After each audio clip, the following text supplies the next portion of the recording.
Conchi, ¿cómo vamos? ¿Todo bien?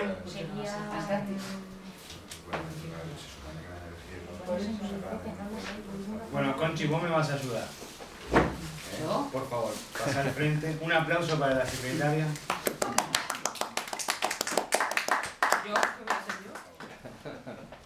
Conchi es la mujer del maestro, por lo tanto es también maestra, porque las mujeres del maestro son todas maestras, ya por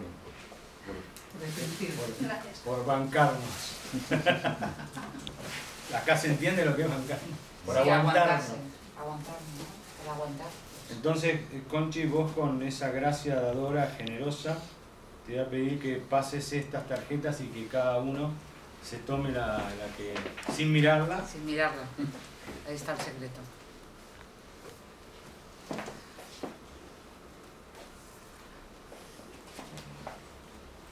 Todavía no la miramos, ¿no? Sí, sí, una vez que la recibe, sí, es para que no se elija, sino que cada uno, la que recibe, la mira y...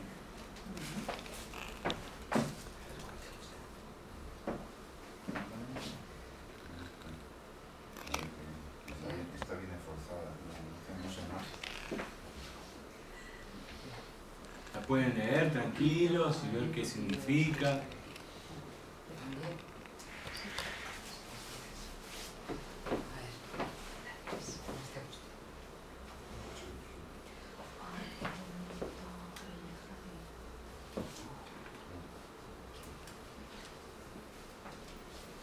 Yo cojo una también. Sí, también. Agarro una, perdón. No, se entiende. Y yo también me agarré una. Ay, qué lindo. La misma. Bueno, hay algunas no que se puede ver a los de los demás por encima del hombro, ¿no? Sí. Cada tarjeta, hay algunas que están repetidas, pues son 4 o 5 diferentes. Cada tarjeta tiene una enseñanza determinada. Y bueno, alguna capaz que habrá que explicarla. No sé si alguien quiere preguntarme, si no comprende, porque hay algún secretito que capaz que... A mí me ha tocado la misma que la otra vez. La misma que ayer. ¿No? Esa era para ti entonces. Sí. Bueno, a ver, la que tiene Conchi, vos la podés mostrar así, si alguno la tiene también. He puesto al Eterno delante de mí. ¿Quién más la tiene? ¿Usted? Sí. ¿Usted? Bueno, entonces les hablo para las del Salmo. Eso significa que siempre frente a uno mismo, antes de las circunstancias que puedan venir, uno tiene que tener presente a Dios. Que las circunstancias que puedan venir estén mediadas por Dios. Entonces uno hace ya un proceso diferente frente a las circunstancias o a las cuestiones que pueden venir. Porque está Dios ahí siempre guiando nuestra percepción, nuestro camino, etc. Entonces eso es como un recordatorio, en realidad esta tarjetita no es un amuleto, es un recordatorio de algo para guardar y para tener siempre presente de que hay que poner siempre a Dios delante de uno. Bueno, ¿quién más? A ver, ¿qué te toca a ti? A mí, bueno, la que dices me tocó ayer. Bien. Y esta, que es amarás a Dios sobre todas las cosas, ¿no? Con todo tu corazón, con toda tu alma y con toda tu fuerza. Exactamente. Y todo, ¿no? Este versículo es muy importante porque dice que uno dice amar a Dios, pero amar a Dios con todo nuestro ser. ¿Qué significa? Con toda nuestra alma, con todo nuestro corazón, con toda nuestra alma y con todas tus fuerzas. ¿Qué significa esto? Que en el amor a Dios uno se tiene que entregar tal cual como es, con los aspectos positivos y también con los errores y los aspectos negativos, de tal manera que uno vaya entero hacia Dios. Esta es la idea, ¿no? Y bueno, y la palabra amor que tiene esta tarjeta, de cada inicial en hebreo se derivan otra frase que significa la luz divina. Y esto es muy interesante porque la luz divina, el Or Ein Sof, ¿sí? En realidad es una energía de amor que crea todo. Entonces, bueno, esto es todo un mensaje. Sí, yo tengo la misma. ¿Y quiénes le tocó la misma de amor? A mí ayer. Claro. Ah, ahí está, bueno. Porque ¿Y eso son lo partió? poquitas. La misma ayer me tocó. Yo no estaba cuando se lo partieron. No, porque Porque fuimos a tomar un café y... Ah, Me vale, la vale. dio en privado. Vale. Bueno, ¿quién más tiene? Fernando. Sí, yo ya. Él tiene también la de... ¿Y usted, señora? Dice, desde su morada, él supervisa a todos los habitantes de la tierra. Toda situación difícil o no que se nos presente debemos utilizarla como una oportunidad. A ver, espere que... Y por favor, puede empezar, ¿no? Toda situación difícil o no que se nos presente, debemos aceptarla como una oportunidad más que se nos da para crecer espiritualmente. Y es allí precisamente donde la sabiduría suprema nos examina de acuerdo a nuestra reacción y conducta. Dios coloca a cada persona con sus propios y singulares desafíos a través de los cuales puede cumplir el objetivo de su creación. Desde su morada, Él supervisa a todos los habitantes de la tierra. Perfecto. Un gran mensaje espiritual. Lo importante es cómo uno reacciona frente a los acontecimientos. ¿A quién le tocó eso? ¿A ti también, Monse? No, ¿a quién? A vos también, bueno. ¿Y a alguien le tocó otra tarjeta? Sí. Monse, ¿a vos? A mí serás íntegro ante el eterno tu Dios. Serás íntegro ante el eterno tu Dios. Y mostrámela, a ver. Ah, eso, esa roja, es una tarjeta que obviamente tiene un mensaje espiritual, porque serás íntegro, ¿sí? Completo, de integrar, pero también es para el mal de ojo. Esa mano y ese rojo, Claro, bien, y abajo dice la fórmula para cuando uno siente que un mal de ojo, que es una mirada fuerte o una emoción de envidia, o que a veces es hasta inocente incluso. Pero muchas veces puede suceder, entonces hay una profunda explicación acerca de todo eso que algún día la haremos, ¿no? Tú estuviste en el seminario, que es algo extenso para pensar el mal de ojo, la transferencia negativa de energía, todo eso. Bueno, muy bien. Bueno, este es un pequeño souvenir que lo doy en el medio para no darlo al final, porque así hacemos más dinámica las cosas y, en fin. Bueno. La podemos guardar, no es para devolver. Sí, no, bueno, en realidad son 10 euros.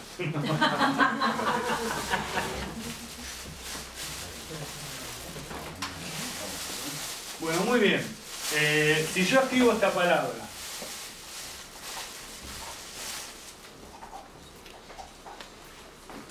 ¿qué significa?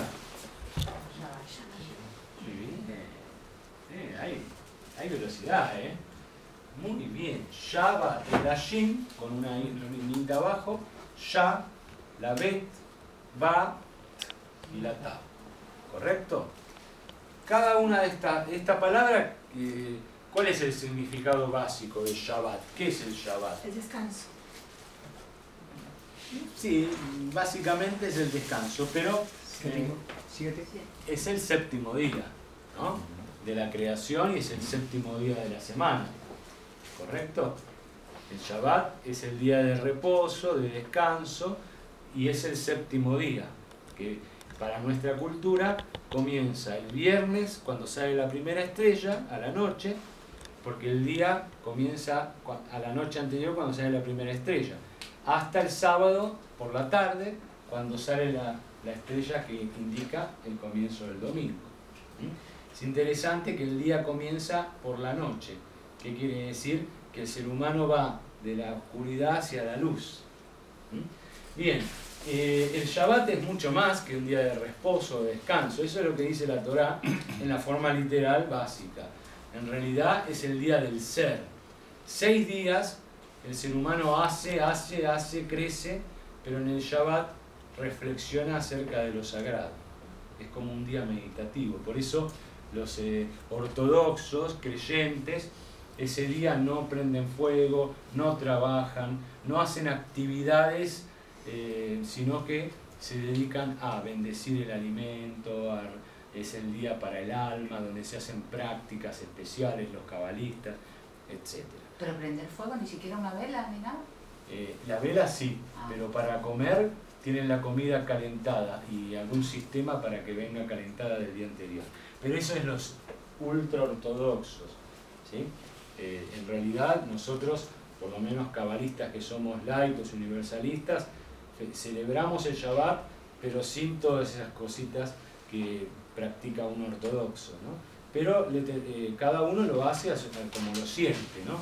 En general se bendice la comida, es un día especial, un día que incluso en nuestra sociedad no se trabaja mayormente, salvo quien le toque trabajar. En realidad nuestra sociedad tiene más el domingo como el Shabbat, porque cuando vino el catolicismo, dijo, no, el Shabbat no, ahora ponemos el domingo. Y entonces ahí, en Israel, por ejemplo, el viernes es el día musulmán, el sábado judío y el domingo cristiano. O sea que en todo el fin de semana no se trabaja. Siempre hay, ¿no?, un desfasaje. Pero bueno, no importa. De esta palabra, Shabbat, ¿sí?, que tiene que ver, como decíamos, no solamente con el día de reposo, sino que hay un Shabbat del mundo, ¿sí? El mundo durará 6.000 años y el año 7.000 es ya el Shabbat de la humanidad. Es decir, que es una era mesiánica, un mundo por venir, un nivel donde las almas van a estar en el ser, en fin, un nivel superior.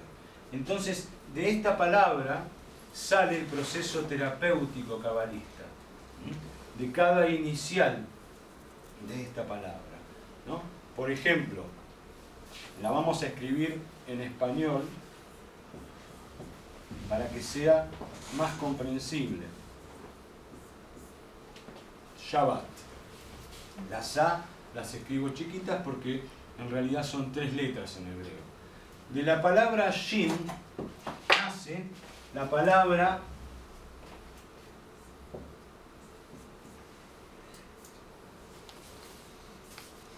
¿cómo se dice?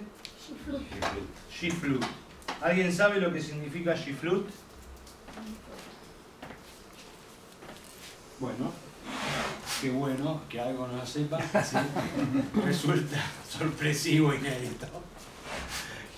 La palabra Shiflut, ¿sí?, viene de la palabra Bajamar en hebreo, que es cuando el mar se retira dejando un espacio vacío. Y esto se asocia con el atributo de la humildad. La humildad es cuando nosotros podemos dejar un espacio vacío en nuestra conciencia, sobre todo en nuestro ego, para poder percibir otra cosa que no sea más de nosotros mismos, o más de lo mismo. ¿Me comprenden? O sea, si nosotros siempre percibimos la realidad a partir de lo mismo, de uno mismo, es muy posible que nunca lleguemos a algo nuevo y que uno siempre se maneje con los mismos parámetros y no modifique. ¿Me comprenden? ¿Por qué? Porque uno está lleno de uno y no hay lugar para que otra cosa ocurra. Esto es muy similar al Simsum, el proceso de la creación. Si todo es uno, no hay nada que pueda entrar. Entonces uno puede hacer un Simsum, que es un repliegue de uno en uno mismo, ¿no?, como un acto de contracción sobre uno mismo, de retirada de uno mismo en uno mismo, generando un espacio vacío de uno mismo, donde pueda generarse otra cosa que no sea más de uno mismo.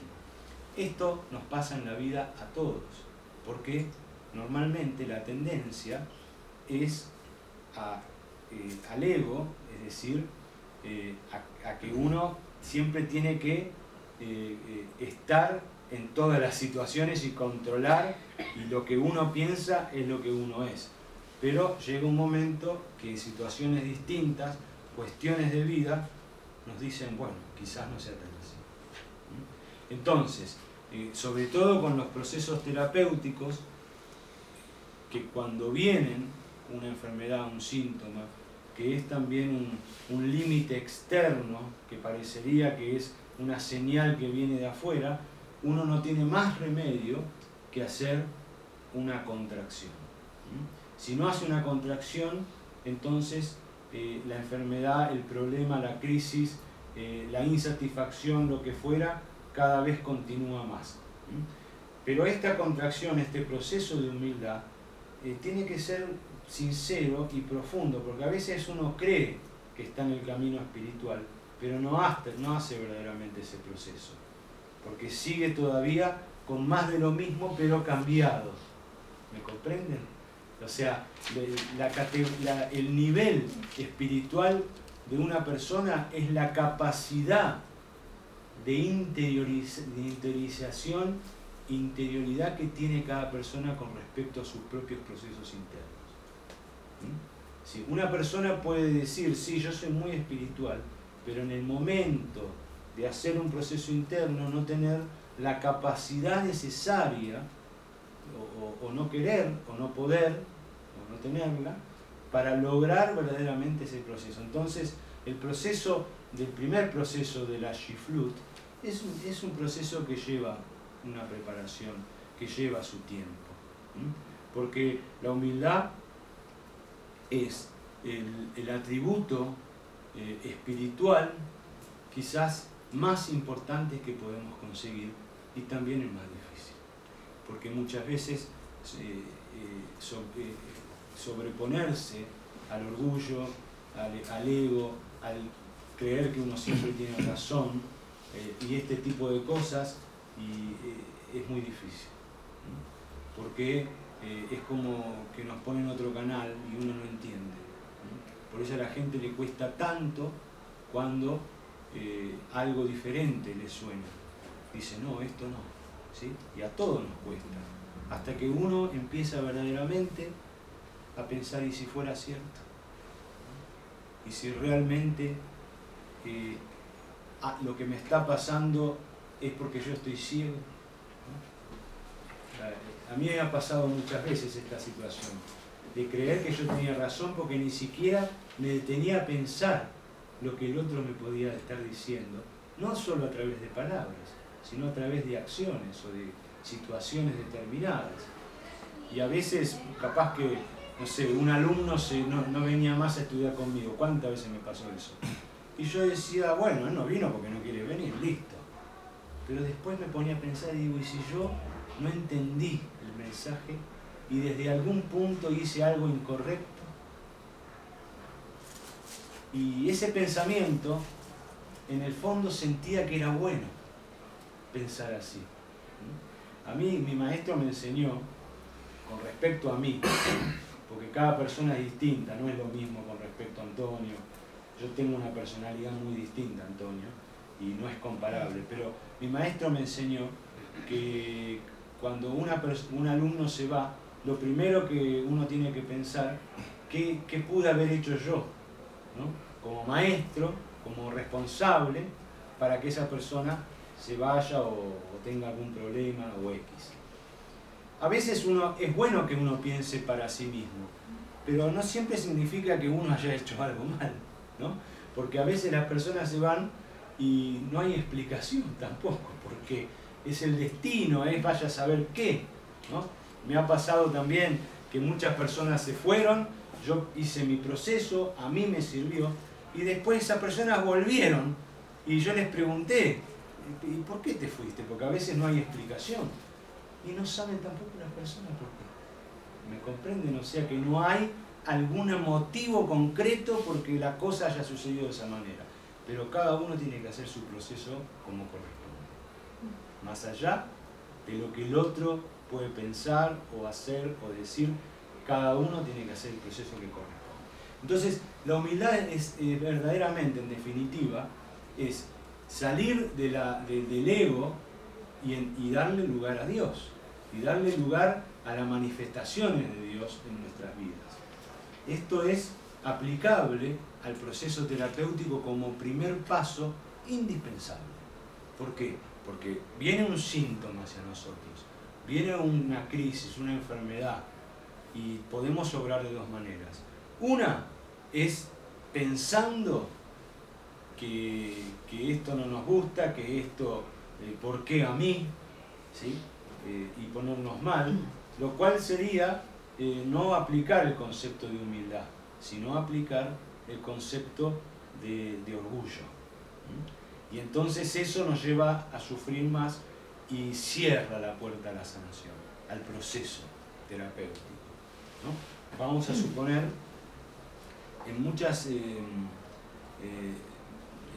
el árbol de la vida, la virtud de la humildad corresponde a la esfera de Malhut. Y esto es, la pregunta es ¿por qué? Porque en la esfera de Malhut es de alguna manera la que recibe todo el potencial del árbol de la vida. Y para recibir todo el potencial del árbol de la vida es necesaria la virtud de la humildad. Por ejemplo, en la Biblia también dice que por qué Moisés pudo conocer el aspecto más profundo de Dios. ¿Sí? Que se acuerdan que él ve el semblante de Dios. ¿Por qué? Y responde la Biblia, porque era el ser más humilde que jamás existió. Moisés.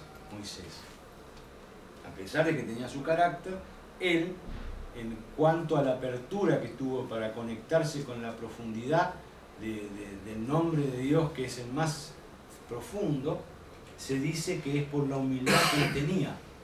Él en algunas circunstancias se equivocó, pero en líneas generales él no pensaba por él, pensaba siempre como un vehículo de Dios. Pero la Biblia muestra también cuando se equivocó, y eso es lo que me encanta de la Biblia, que no solo muestra un estado ideal, perfecto, sino que muestra también al ser humano como es, porque que uno se equivoque no significa que no pueda aprender, al contrario, uno cuando se equivoca tiene la posibilidad de aprender de ese error y superarlo. En cambio, si no se equivoca, capaz que tampoco aprende. Entonces, en algunos momentos Moisés reaccionó mal, pero fueron contados con menos de las dedos de una mano en relación a toda la canalización y a lo que él hizo, ¿sí? En la vida y en su vida durante 80 años de carrera, más 40 años más de formación, 120, imagínense, ¿no? Un mundo. Entonces, por ejemplo, le preguntaron al Maguid de Meserich, al discípulo del Baal Shem Tov, lo siguiente. Antiguamente, para hacer un proceso de sanación, ¿sí? Uno comenzaba reconociendo los propios errores. Y hoy se dice que uno tiene que empezar reconociendo la grandeza divina. Entonces le preguntaron al Maguid de Meserich, ¿cómo empezar un proceso de sanación? ¿No? De rectificación del alma, como se dice en la Kabbalah. Y el Maguid dijo, en este momento es mejor primero reconocer la grandeza divina. O sea que la humildad no tiene que estar enfocada en reconocer los errores en principio, sino en reconocer la grandeza divina y la superioridad divina. Entonces, cuando uno reconoce la grandeza divina, la superioridad divina y lo que es la magnificencia de Dios, uno empieza el proceso desde la luz. Y el proceso desde la luz le puede dar la fuerza necesaria para después reconocer los errores. Si uno busca reconocer los errores en forma directa, sin tener el proceso de descubrir antes, previamente, la grandeza divina, es posible que esto se torne destructivo en nuestra conciencia, porque hay una verdad. Nadie de nosotros queremos aceptar nuestros errores. Y nos cuesta muchísimo aceptar cualquier error. Es importante subrayar eso porque la idea del Shiflut parece sugerir que primero es el retirarte, primero es la humildad y entonces la grandeza divina te llenaría, ¿no? Entonces está bien seguir al Maguid. Claro, porque ellos decían, por ejemplo, en las líneas psicológicas de análisis hay una línea que se llama el autoanálisis, que es toda una ciencia donde uno se autoanaliza. El autoanálisis, que fue practicado por Freud y por otros profesionales, ha fracasado. ¿Por qué? Porque si uno empieza a analizarse a sí mismo con el juicio, se destruye. En cambio, si el proceso comienza primero reconociendo la luz divina, el amor, luego el análisis que uno puede hacer de sí mismo, con la energía de la luz, es posible de sobrellevar. ¿Por qué? Verdaderamente, ¿por qué nos duele reconocer nuestros errores? Porque nos angustiamos y vemos nuestra oscuridad, ¿no? Por ejemplo, Amalek, nosotros conocemos la faceta intelectual del Amalek, pero yo me acuerdo que mi maestro, el Rabbi Menachem Mendel, él decía que los cabalistas antiguamente se acostaban, ¿sí? y se le ponía un algodón o un trapo de algodón en la boca mojado con vinagre para ver el Amalek interior, ¿sí? Y que cuando veían el Amalek interior, es decir, el mal, la oscuridad que uno tiene en el interior, ¿sí? Que quedaban traumatizados porque era muy fuerte esa oscuridad interior. Entonces el algodón de vinagre, vinagre de vino, o el trapo de algodón de vinagre de vino, era para después olvidar o disminuir el recuerdo de la experiencia que habías tenido. Y de hecho, cuando uno tuvo una experiencia muy traumática, uno se acuesta y se coloca un algodón con vinagre sobre su boca, respirándolo, ¿sí? Y la impronta trágica de un trauma o de un episodio que uno vio disminuye, ¿no? Esto lo experimenté porque mi padre estudiaba también con mi maestro, y una vez mi padre estaba en el carro, iba a cruzar una vía del tren y paró porque las barreras bajaron y una persona se tiró bajo del tren ahí adelante suyo, de tal manera que salpicó en el parabrisas de él, y esto lo dejó impactadísimo, ¿no? Vio todo, ¿no? Y esto lo dejó muy mal. Entonces llegó a verlo a mi maestro, a contarle que estaba mal, y hizo esta experiencia con el algodón y pudo de alguna manera liberarse de la impronta trágica del trauma. ¿A dónde quiero llegar con esto? Que es muy difícil ver los propios errores. Y hay lo que se llama una gran resistencia hacia ello, porque a nadie le gusta, ¿no? A nadie nos gusta, porque todavía incluso no llegamos a ese nivel de ecuanimidad del cual hablamos el otro día, ¿sí? Sino que nos molesta, nos perturba, a veces nos enoja, ¿sí? Y nos escapamos, no nos queremos reconocer. Pero bueno, la madurez espiritual de una persona tiene que ver con un poco reconocer algún tipo de error, porque si no, si nadie reconoce ningún error, tampoco hay posibilidad de redención, ¿sí? Fíjense ustedes que en la tradición judía, una vez por año, se festeja el Yom Kippur, que es el día de expiación, el día del perdón, donde uno pide perdón a aquellas personas o pide perdón a Dios y se golpea el pecho diciendo al-Het, he pecado, y en fin. La idea es que el proceso terapéutico comienza con el reconocimiento que uno necesita un cambio en su vida o alguna faceta cambiada, ¿sí? Y que para eso necesita hacer un cambio.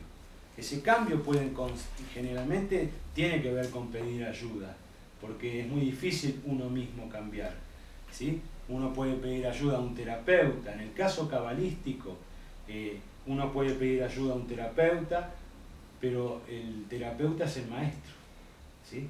Es el que va a escucharnos y nos va a guiar acerca de qué es lo mejor. También puede ser un compañero místico que esté avanzado y que esté preparado para aprender a escuchar, porque el arte de un terapeuta es saber escuchar al otro.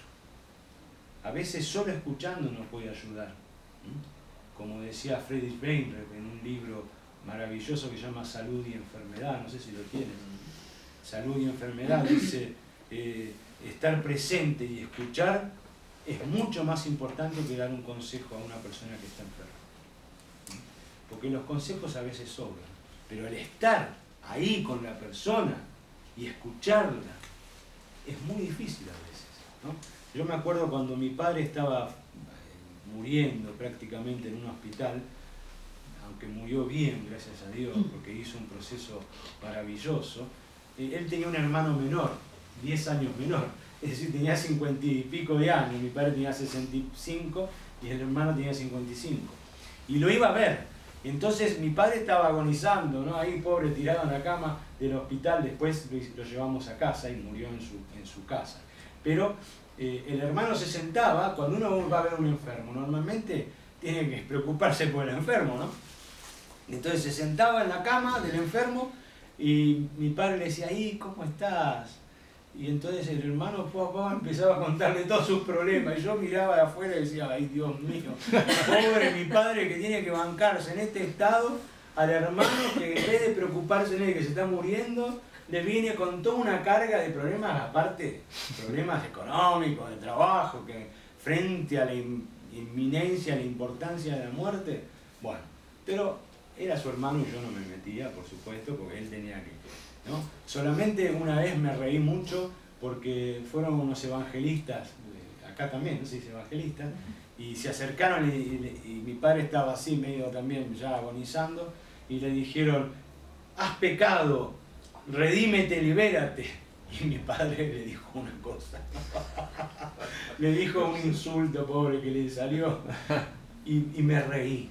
Porque uno no puede ir a un enfermo que está muriendo y decir, libérate, has pecado, entra en el mundo del reino de los cielos. Pará un poco, ¿qué te pasa? Estás fuera de contexto, en fin. Bueno, entonces el shiflut es como un simsum, ¿sí? Es la baja mar, al contrario de la pleamar. La pleamar es cuando el mar está en su máxima, ¿no? Que puede crecer hasta llegar a inundarlo todo. La baja mar es el arte de dejar un espacio para que suceda otra posibilidad. Si no, siempre es más de lo mismo. No hay novedad. ¿Me comprenden? La novedad es cuando uno se abre al cambio. La novedad tiene que ver con la humildad, porque tiene que ver también con el reconocimiento del error y de la necesidad de cambiar. Y bueno, como les estaba diciendo, el terapeuta es el maestro en la cábala, o un hermano mayor, un iniciado que conozca un poco más, que tenga también el aplomo, porque no pasa solo por el conocimiento de cábala, sino pasa por el saber escuchar, por el aplomo, ¿no? Y también en la cábala se dice algo que cuando yo lo he contado mucha gente hizo así como que no está de acuerdo para nada, pero en la cábala la pareja es un buen terapeuta. Entonces, por ejemplo, yo como mi maestro no está, ¿sí? Y estoy lejos de maestros que yo pienso que me podrían ayudar, ¿no? Como Antonio o como otros, y los que están en Buenos Aires no se animan a decirme nada, entonces bueno. Entonces, ¿qué hago? Hago terapia con mi señora. Mi señora me conoce bien en todas las cositas, no me puedo escapar. Entonces la pareja es como un terapeuta. El matrimonio termina siendo una asociación, una unión que también tiene esos fines. Bueno, pero también existe el compañero, el hermano mayor, también existe, y también existe Dios como el gran terapeuta, donde cuando uno se siente mal, pues la idbodedut, como yo les decía, significa que uno puede hablar con Dios y pedirle ayuda, ¿sí? Contarle sus cosas como un amigo. Y Él no nos va a responder en forma como uno cree, pero vamos a sentir su respuesta. Entonces, la humildad es fundamental, porque como decía el Dobber, la falsa humildad es el menosprecio, pero la verdadera humildad no es menosprecio ni baja autoestima. La verdadera humildad es el reconocimiento de que uno es único y que no existe comparación probable alguna con ningún otro. ¿Por qué? Cada ser ha sido creado con una tarea única e irrepetible. ¿Sí? La tarea para la cual vino Pedro a este mundo, por más que yo la pueda hacer mejor, no me corresponde, porque no es mi tarea. Nadie puede hacer mejor tu tarea que tú mismo. Entonces, no tiene sentido esa comparación de la soberbia. Yo soy mejor que el otro, yo soy... ¿Me comprenden? Porque en el plano de la verdadera humildad, cada uno es único e irrepetible. Y no hay una tarea igual a otra. Se pueden compartir, ¿sí? Se puede decir que todos vamos hacia el mismo lugar, pero cada uno tiene un camino particular. Y la puerta de los cielos se pasa de a uno, no se puede pasar en grupo. ¿Me comprenden? Que dice, bueno, vamos a firmar un contrato con Antonio y Antonio autoriza que todos juntos vayamos al paraíso. No se puede. Eso es una secta. Y Antonio nunca va a permitir eso, ni yo, ni ningún cabalista concentrado, ningún maestro verdadero. Cada uno tiene que hacer su proceso individual. Después nos podemos encontrar allá, claro que sí, ¿no? O sea, nos podemos encontrar del otro lado, pero la puerta la tiene que cruzar cada uno, es un proceso individual. Y entonces, finalmente, la humildad es el primer proceso, porque en la medida en que uno no puede dejar de pensar siempre de una manera ensimismada o egoísta y ver la posibilidad de que exista otra cosa, para lo cual tiene que tener una cierta apertura, no puede llegar a trascender. Todo proceso espiritual es trascender el ego, ver que hay otra realidad, pero es muy difícil, porque, por ejemplo, acá no existe eso, pero hay personas que viven absolutamente dentro de su ego y que no tienen la capacidad de comprender nada más que no esté dentro de su ego, y que no son necesariamente malas quizás, ¿no? Por ejemplo, yo tengo a mi suegro, que es un calabrés de Calabria, que es una persona solidaria al máximo, buenísima, ¿sí? Vos le pedís una cosa completa, bueno, pero era un maestro. En cambio mi suegro no es un maestro, es un hombre que ni siquiera pobre leyó, tiene la sabiduría de la vida. Entonces yo vuelvo a intentar, le digo una cosa, por ejemplo, quiere que le traiga algo de España, porque yo lo quiero mucho, porque es muy buena persona. Y entonces me contesta, bueno, yo ahora me voy para el sur argentino y agarra y no para, ¿no? Entonces yo termino escuchándolo y no hablando, porque a mí me pasa un poco eso, de que yo tengo el arte de hablar y de hablar y de hablar y de hablar, pero cuando en una conversación veo que la otra persona habla hasta por los codos, me callo, porque meter un bocadillo a veces es difícil, y más cuando no está sintonizado, ¿sí? Un corazón de oro, y a mí siempre lo quise tanto y fue un hombre tan bueno, pero no tenía lectura. Cuando le escribían las cartas la familia en la guerra del 36, ¿no? Él lloraba porque no podía leer. Se dan cuenta lo que era en esa época, ¿no? Aprender a leer.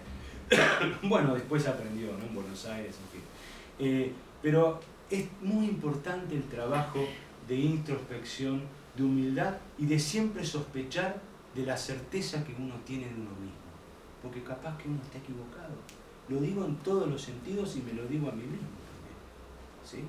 Capaz que uno está equivocado, ¿no? Por ejemplo, hay momentos en que uno tiene que preservarse, hacer el duelo, pues se separa de una mujer.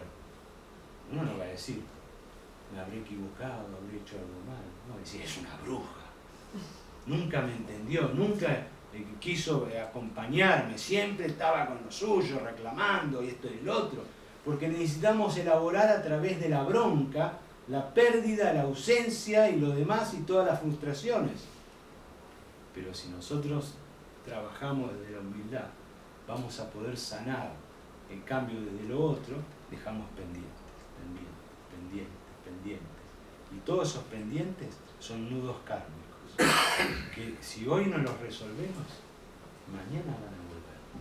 ¿Me comprenden? Entonces, uno tiene que poder tener la capacidad de humildad, que es la capacidad de apertura. Y sobre todo, para con uno mismo. Porque la enfermedad, las crisis, hablo tanto de enfermedades psicológicas como físicas, ¿no? Porque hay algunas que no bajan al cuerpo, pero por ejemplo, no sé, una depresión es una enfermedad en un punto, ¿no? Cuando ya se empieza a sentir cada vez más, y uno todo el tiempo siente que está vibrando en baja frecuencia, es porque ya eso está instalado. Entonces, para reconocer en qué punto uno se pudo haber equivocado o dónde está la percepción errónea, uno necesita el proceso de la humildad. Sin humildad no se abre la puerta de la sanación. Ahora, la segunda letra, ¿y cuál es la segunda letra? Bet. La Bet, muy bien, es la palabra bitul. ¿Qué significa bitul? Bitul ayesh es la expresión completa. ¿Se acuerdan? Lo saben, pero bueno. Sí, que la sabes, Antonio. Bitul ayesh significa olvido del yo. Olvido del yo se traduce en castellano, en español, como desapego. Desapego. Es el atributo... ¿Sí? Ay, Dios mío. Bueno, es el desapego... El desapego es el atributo de la Jochma. La Jochma es en donde se encuentran las imaginaciones y creencias que predeterminan las enfermedades que tenemos, tanto psicológicas como físicas, o ambas cosas al mismo tiempo. ¿Me comprenden? Como tenemos una creencia negativa acerca de algo, ¿sí?, o una imaginación distorsionada, esto genera un apego a eso. Y hay como que nosotros nos agarramos de esa imaginación distorsionada y esa creencia negativa, y no la queremos soltar porque de alguna manera estamos todavía como en un proceso de miedo, de ego, en donde uno dice, si suelto esto puede ser peor. Entonces la espiritualidad, ¿qué te hace? Al decir Dios proveerá, Dios verá, pon en manos de Dios, es pon en manos de Dios, Dios proveerá, Dios verá, hasta que uno ya no puede apegarse a la creencia esa. ¿Cuáles son esas creencias básicas? O me humillan o me abandonan, por ejemplo. Me humillan, entonces yo reacciono frente a la humillación, o me abandonan. Pero son negativas, ¿por qué? Porque generan situaciones negativas, conflictos y enfermedades en nosotros mismos.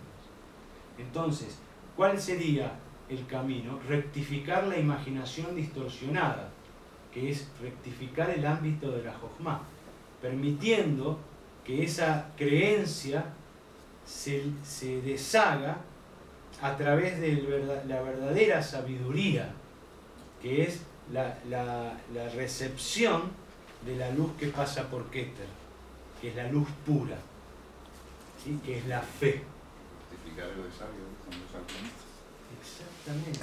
¿Se comprende esto? Se puede explicar mucho más, pero la clave se encuentra en este nivel, ¿no?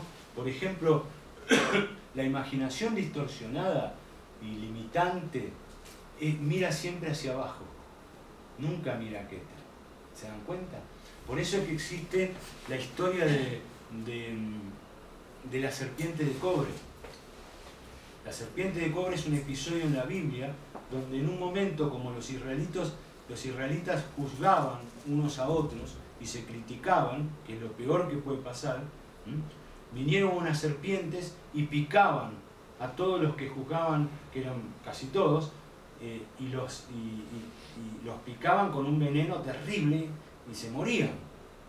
Entonces el pueblo pidió a Moisés, Moisés le pidió a Dios, y Dios le dijo a Moisés, que construyera un mástil muy alto donde haya una serpiente de bronce en la cima del mástil, la punta.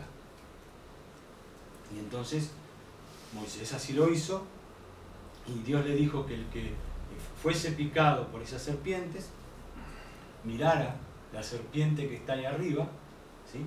Y se curaría. Dicho y hecho. Las personas que habían criticado o hecho maledicencia, ¿sí? Que eran picadas, mordidas por el veneno de la serpiente, miraban la serpiente de cobre y se curaban. Entonces los cabalistas dicen, ¿cuál es el secreto? Que el secreto es simple, que las personas tenían que hacer este movimiento, porque la crítica lo llevaba a hacer este movimiento, que es, en vez de mirar hacia lo alto, mirar hacia lo bajo, y por eso viene la crítica, la comparación, la envidia, las emociones negativas, el enojo, todo. En cambio, en el proceso de mirar hacia lo alto, estaban como obligados a mirar a Keter. Y este proceso de enfocarse en lo alto era enfocarse en lo espiritual, donde esta creencia negativa se disolvía y se curaba. Lo mismo, el mismo ejemplo sucedió con el becerro de oro. Cuando los israelitas estaban esperando que en el desierto a que Moisés regrese porque se había ido al monte Sinaí, Moisés tardó un poco más de lo esperado, y tardó más de lo que más y más y más. Entonces en un momento los israelitas dijeron, chao, Moisés se murió, se pudrió todo, como se dice en Buenos Aires, ya esto no existe más, ¿qué hacemos? Entonces decidieron volver a los esquemas anteriores, a la idolatría. Juntaron todo el oro, hicieron un becerro gigante de oro y le empezaron a rendir culto al becerro y al oro, ¿no? Al dinero, a lo material. Entonces vino cuando Moisés bajó del monte con las tablas, después de estar 40 días, ¿sí?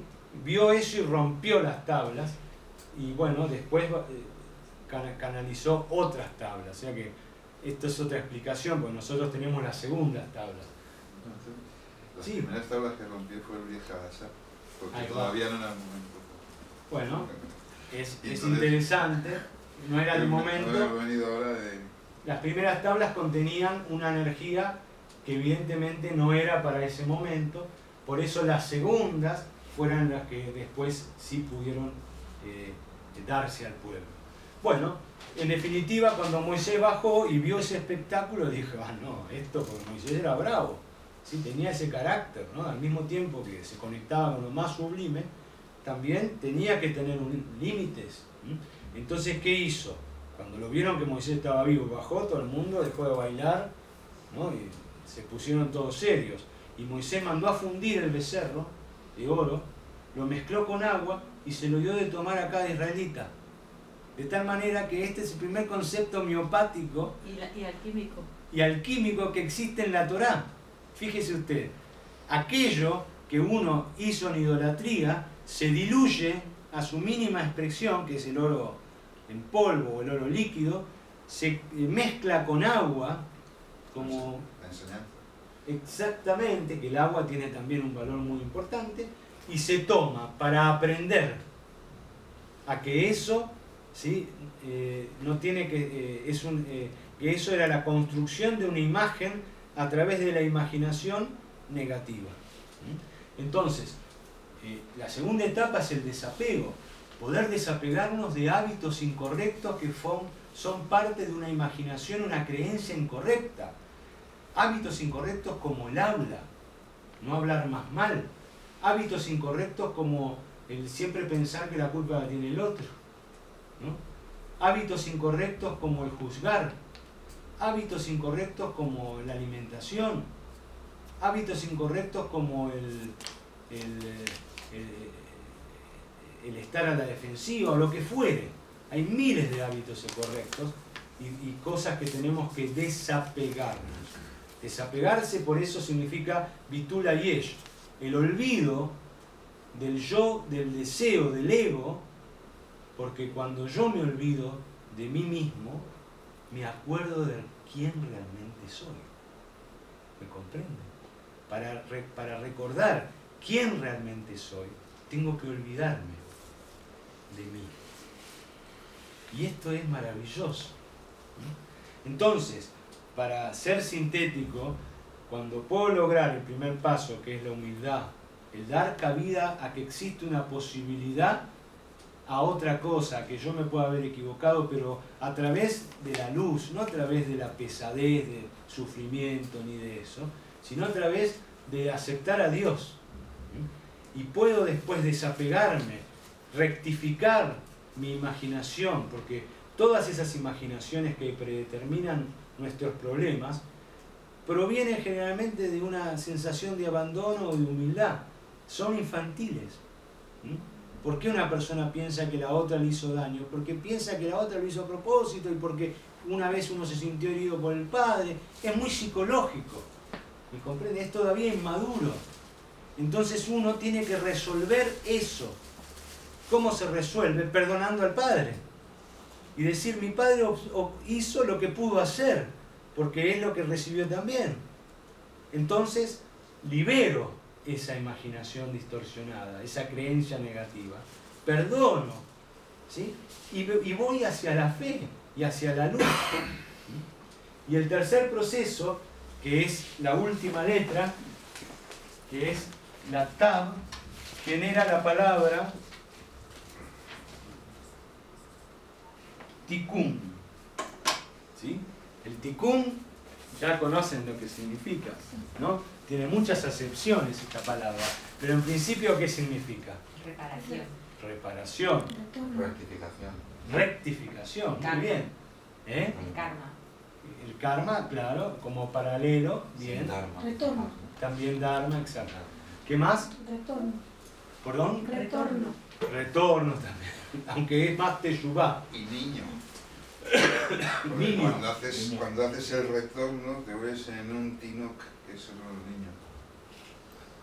Algo más. Es ya una gematria, y aparte nituk significa vaciamiento, ¿no? Vaciarse de ideas raras y negativas. Pero también el tikkun es el proceso, bueno, ya lo dijeron, de corrección, donde uno rectifica el alma, ¿sí? Y la vuelve a su raíz en Dios.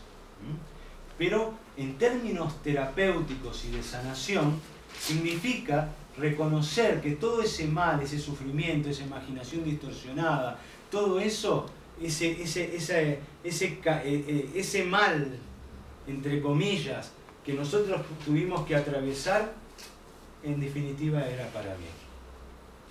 Cuando la alquimia más profunda que enseñan los cabalistas es cuando uno entiende que en el mal también hay una luz escondida.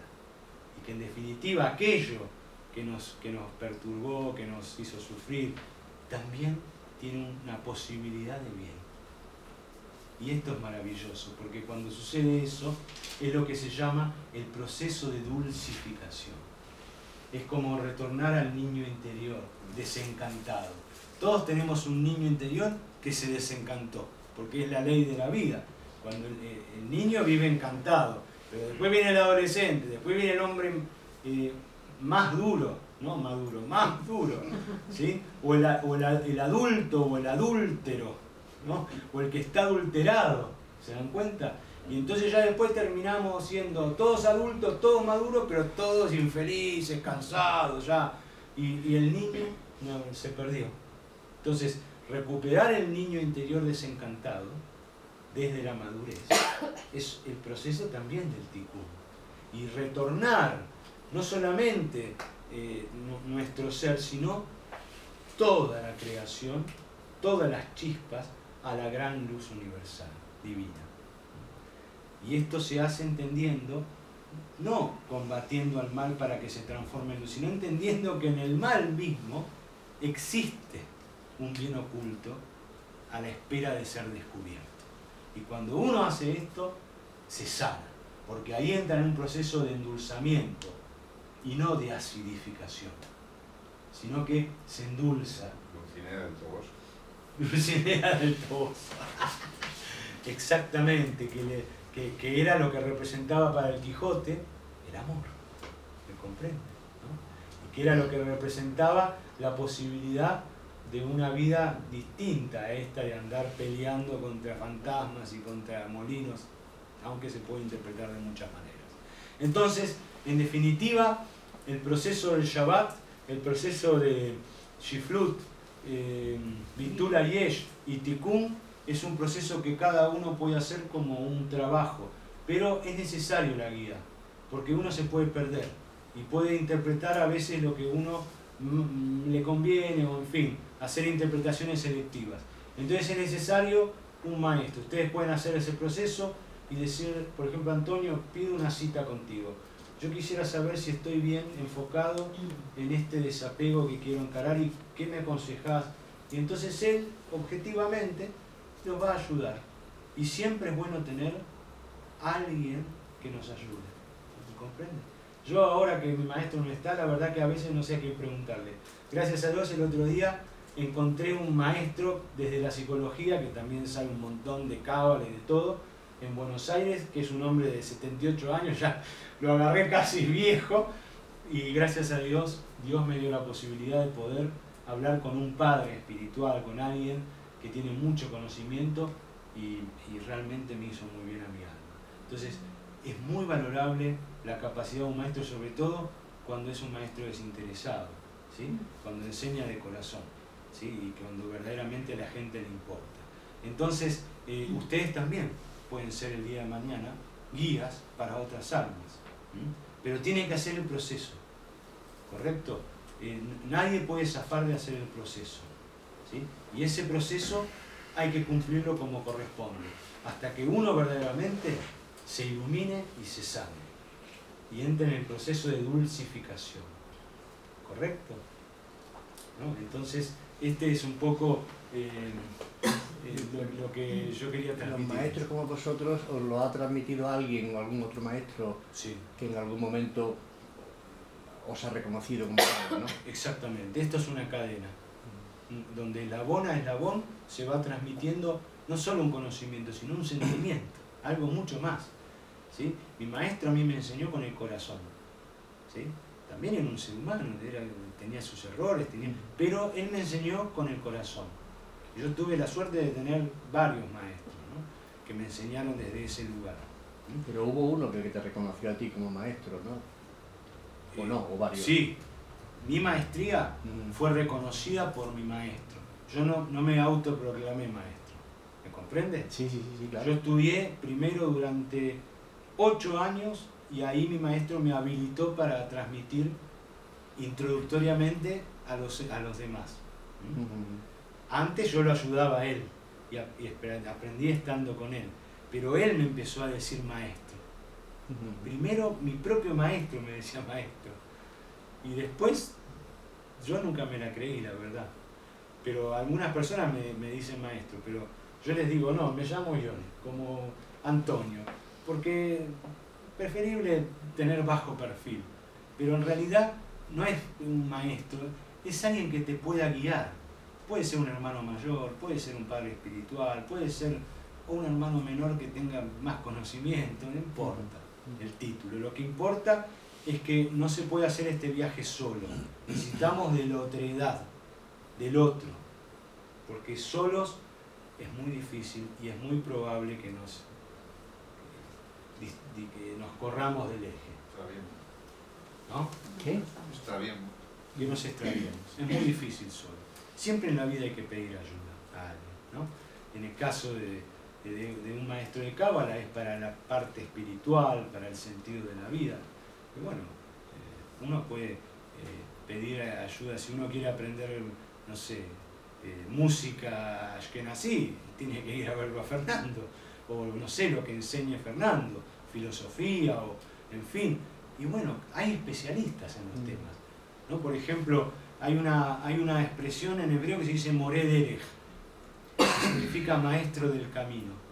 Moré Derech. ¿Qué quiere decir? Que es una persona que ya hizo un camino, es como un guía de caminos, que ya cruzó esa montaña y que sabe por dónde hay que cruzarla y que sabe dónde están los peligros. Entonces, si uno se aventura, está más propenso a esos peligros, porque se puede perder, se puede quedar en un lugar muy peligroso, o puede haber animales salvajes. En cambio, si uno va con un moré derech, ya sabe que por acá no hay que ir, hay que agarrar por acá, que por acá la bajada es muy pronunciada, por acá es mejor el camino, y entonces de esa manera, ¿sí?, uno puede llegar mejor a la meta. De todas maneras, el proceso es interno y el cambio lo tiene que hacer uno. Por eso el maestro no dice todo, sino que ayuda a la persona que pueda encontrar por sí misma las respuestas. Por eso se dice que es como una escalera, ¿sí?, no el lugar a donde uno llega, sino que es el medio por el cual uno puede llegar a algún lugar. Bueno, ¿alguna pregunta? Sí. Bueno, ya has dicho que el maestro no lo dice todo. Mira, en cuanto a las emociones, ha quedado muy claro que para solucionar una emoción había que llevarla a la sección que la precedía, o sea, que la vía que se había caído esa emoción. Y hemos sido muy específicos que, por ejemplo, cada esfera tenía, Malhut tenía la humildad como virtud, el orgullo como tal, y en cambio, a la hora de, no me ha quedado muy claro, a la hora de elevarla, porque he cogido aquí soltar, agradecer, humildad, desapego, compartir, rectificar, o sea, como muy general, la curación de las emociones, como lo he visto como muy para todas, pero se puede investigar o hay algo, porque no va para dar tiempo ahora, que cada esfera tenga su rectificación concreta, o sea...